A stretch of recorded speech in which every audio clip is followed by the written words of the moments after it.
Buenas tardes, docente. Comenzando con la exposición, la primera parte es la identificación de la problemática. En este caso, la problemática principal se centra en la afectación del derecho fundamental de la pensión del señor Froilán Saucedo Medina. El demandante solicitó una pensión de jubilación de régimen general regulada por la ley número 19.990. Sin embargo, la ONP rechazó su solicitud porque consideró que se había acreditado 8 años y 8 meses de aportaciones, cuando lo que la ley exige es un mínimo de 20 años para acceder a este tipo de pensión. Posteriormente, la sala confirmó esa decisión al considerar que los medios probatorios presentados eran insuficientes. La problemática surge porque tanto la Administración como el órgano jurisdiccional realizaron una interpretación estricta de la normativa previsional y limitaron su análisis únicamente a la pensión solicitada. No evaluaron que el demandante sí reunía los requisitos para acceder a una pensión de jubilación proporcional especial prevista en la Ley 31.301, ni aplicaron el principio iura novit curia, que permite al juez aplicar la norma jurídica que corresponda para garantizar la protección efectiva de los derechos fundamentales. Además, el Tribunal Constitucional reconoció que la declaración jurada puede constituir un medio probatorio válido para acreditar aportaciones, siempre que esté respaldada por documentos que acrediten el vínculo laboral. La importancia de diagnosticar esta problemática radica en que permite identificar las deficiencias en la interpretación y aplicación del derecho previsional. También evidencia la necesidad de proteger de manera efectiva el derecho a la seguridad social, especialmente cuando se trata de personas adultas mayores, quienes cuentan con una protección constitucional reforzada debido a su situación de vulnerabilidad. Por ello, el Tribunal Constitucional declaró fundada en parte la demanda y estableció un precedente vinculante. Este precedente dispone que cuando un solicitante no cumpla con los requisitos para la pensión que pidió, pero sí reúne los requisitos para otra modalidad de pensión, el juez debe adecuar la pretensión y otorgar la prestación que realmente corresponda. De esta manera se prioriza la protección del derecho fundamental a la pensión sobre un excesivo formalismo y se garantiza una tutela judicial efectiva. En conclusión, este caso demuestra que la finalidad del proceso constitucional no es aplicar la ley de manera rígida, sino garantizar la protección efectiva de los derechos fundamentales, especialmente el derecho a la pensión y a la seguridad social de las personas adultas mayores. Buenos días, docente. Mi nombre es Claudia Viviana Cruz Mora. Voy a exponer un poco sobre el caso del señor Froilán Saucedo Medina. Él interpuso una demanda de amparo contra la Oficina de Normalización Previsional, ONP, solicitando el acceso de una pensión de jubilación bajo el régimen general del decreto ley 19.990. Pero la ONP le ha denegado el derecho argumentado de la falta de acreditación de los años de aporte mínimo requerido, aplicando rígidamente las reglas probatorias previas, ¿no? Sin embargo, el Tribunal Constitucional aprovecha este caso para evaluar de forma integral la protección de personas adultas mayores y el acceso de las pensiones proporcionales especiales, fijando un nuevo procedente vinculante, ¿no? El cual tenemos análisis desde la concepción de las argumentaciones jurídicas para la justificación interna y externa de la sentencia. La analizamos a través de tres dimensiones de la argumentación. La concepción frontal, que se encarga de la corrección deductiva de los silogismos jurídicos, ¿no? En este caso, el Tribunal Constitucional supera la inferencia formal puramente cerrada que antes perjudicaba al asegurado, ¿no? Luego tenemos la concepción material, donde radica la riqueza de la sentencia 132 del 2025. La concepción material no mira solo la validez de la forma, sino la verdad de las premisas a su carga valorativa y sustantiva, ¿no? También tenemos la concepción pragmática. Esta dimensión se enfoca netamente en la argumentación sobre una interacción lingüística dirigida a persuadir a un auditorio, ¿no? La comunidad jurídica, la ONP y el Estado, y resolver un conflicto social, ¿no? Eso sería todo. Muchas gracias. Doy pase a mi compañero. Buenas tardes, mi nombre es Lourdes Cuadra. Yo voy a desarrollar lo que es el análisis de la concepción pragmática en la sentencia del Tribunal Constitucional para el caso de Saucedo Medina. Empezando por el aspecto dialéctico, el tribunal entra a hacer una crítica de la manera en la cual las instancias previas analizaron el caso, dando prelación a lo que es el silogismo jurídico. Dado que, en este sentido, dado que el señor lo que pretendía era una pensión bajo el régimen general de la ley 19.990, esa premisa mayor involucraba que el señor acreditara dos cosas: tener más de 65 años y un aporte mínimo de 20 años al sistema de pensiones. Sin embargo, al hacer el análisis de la premisa menor, el señor, si bien tenía 65 años, no podía acreditar esos 20 años de aportes. Entonces, lo que hicieron estas instancias previas fue simplemente decirle no te aplica, y lo dejó sin ningún tipo de pensión que le corresponda, porque dijeron solamente has cumplido hasta 8 años, entonces no te corresponde. No merituaron otras pruebas y dejaron a la persona, que es un anciano ya de 92 años, sin acceso a una pensión justa, ¿no? Que están consagrados en el artículo 10 y en el artículo 11 de la Constitución, los derechos de seguridad social y acceso a la pensión.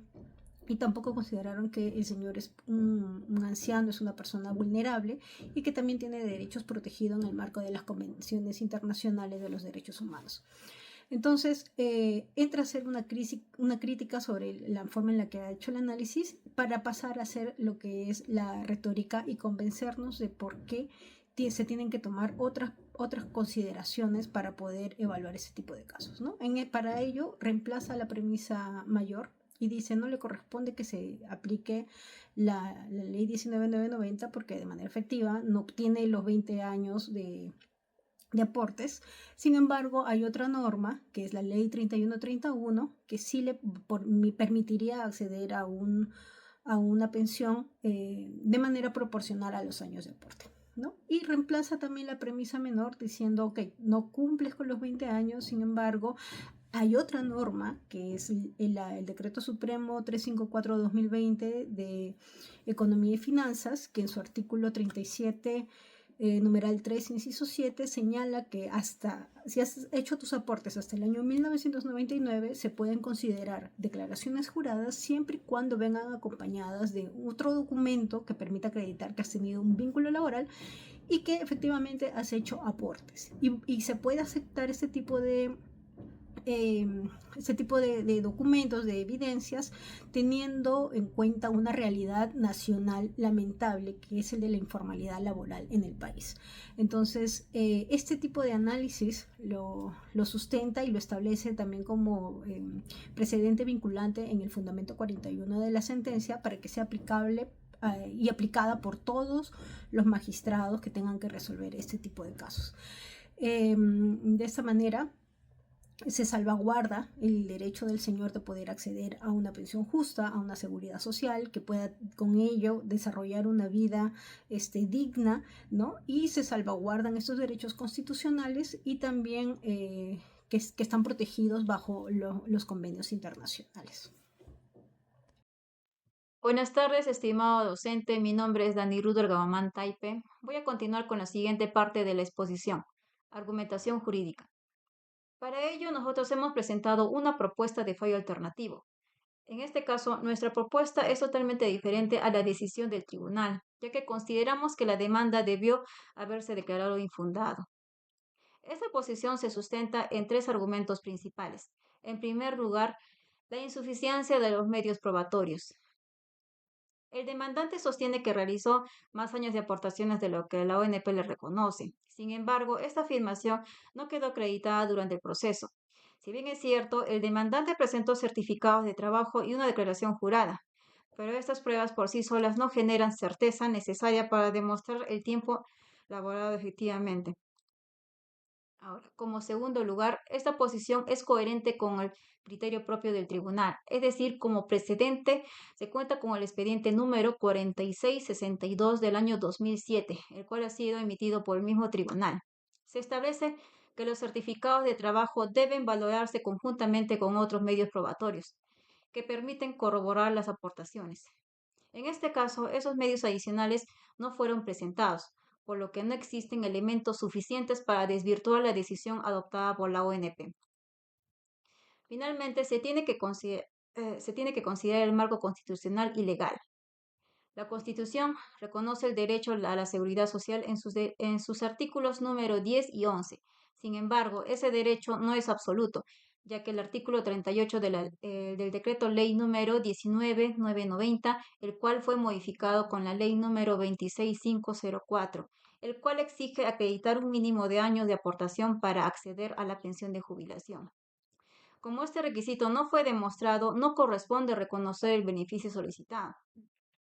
Ahora, el hecho de otorgar una pensión sin que se acrediten los requisitos legales implicaría afectar el principio de legalidad, previsto ya en el artículo 51 de la Constitución, y también el principio de igualdad frente a quienes sí cumplieron estas exigencias establecidas por la ley.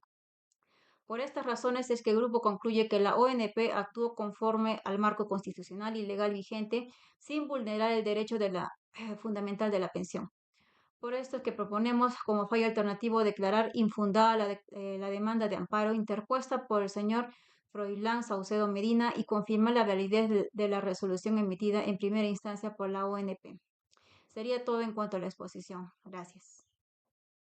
Docente, buenas tardes. Para concluir con nuestra exposición abordaremos la sección sobre aplicación de principios éticos profesionales.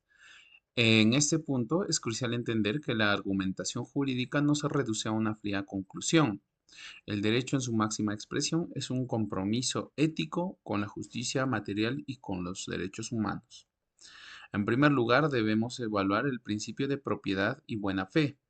Los abogados del Estado, especialmente en la ONP, no están para ganar litigios a cualquier costo, sino para garantizar el bienestar general. En este caso, la ONP mantuvo una postura obstructiva y hostil frente a un ciudadano de 92 años, ocultando de forma deliberada que calificaba para una pensión proporcional especial. Por otro lado, se vulneró el principio de justicia material. Los jueces de las instancias inferiores actuaron como meros autómatas de la ley. Aplicaron el viejo aforismo sumum ius summa iniuria. Llevaron el formalismo procesal a tal extremo que terminaron cometiendo la máxima injusticia, prefiriendo la rigidez de un documento antes que la subsistencia biológica del demandante. En segundo lugar, invocamos el principio de diligencia especial, respaldado por las reglas de Brasilia. Cuando el sistema de justicia interactúa con sujetos hipervulnerables como los adultos mayores, la celeridad no es una opción, es una obligación deontológica. Entonces, aquí debemos sostener una premisa ética fundamental. El tiempo en un proceso previsional es inversamente proporcional a la expectativa de vida del titular. Hacer esperar una década a una persona que transita por sus 90 años no es un retraso administrativo ordinario. Éticamente es una forma de violencia institucional. Finalmente, el principio de dignidad humana, consagrado en el artículo primero de nuestra Constitución, es el fin supremo de la justicia, de la justicia y que justifica la argumentación jurídica. Los demandantes no son simples números de expediente ni esquemas contables, son vidas humanas en su etapa final. Al aplicar el principio iura novit curia y adecuar la pretensión para otorgarle la pensión proporcional, el Pleno del Tribunal Constitucional restituyó la dimensión ética del proceso. El Tribunal Constitucional nos demuestra que la ética jurídica siempre debe someterse a la razón humanitaria y que los principios deontológicos profesionales son el límite infranqueable contra la indolencia burocrática. Eso sería todo y muchas gracias.